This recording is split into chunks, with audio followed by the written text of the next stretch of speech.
You know, there's a saying, children are to be seen and not heard. Not in my household.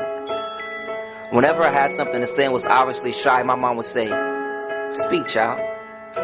Instead of being told what to think, reading gives me the power to think for myself. I am able to come up with my own interpretations of life from my point of view. I make films, so knowing how to read and write is very important. Making a script takes a lot of hard work, and because I know how to read and write, I am able to create my own realities in my movie. Reading is important because it makes you smart. It is a fun activity to do when you're bored.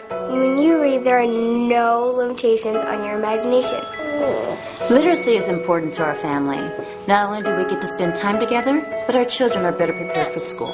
The reading to time speaking, to freestyling, to the beloved in ghettos, to the cell block rhythms. You have seen that through a page of literacy. You have seen that throughout every book of time. You can see where rhythms of rhyme, you can see where poetry correlates where prose would be.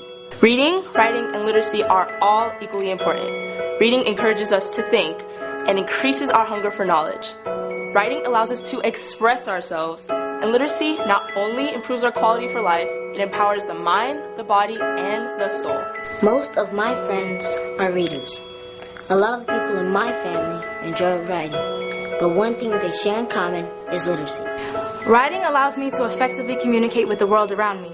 Literacy transforms my inner feelings and emotions into art. Reading to my boys is one of the many things that we do to bring us together as a family. I read to them in English, in Spanish, and in Tagalog. We are a generation of readers. Once I begin to read, it's hard for me to stop. Writing is also a passion of mine. That's why when I grow up, I would like to become an author and inspire other people with my stories. Spark your creativity. Grab a book. And whenever I had a question, she would show me signs and symbols, and she would say, read, child. And she said, whenever there was something I needed to say, but didn't know how, she said, write, child.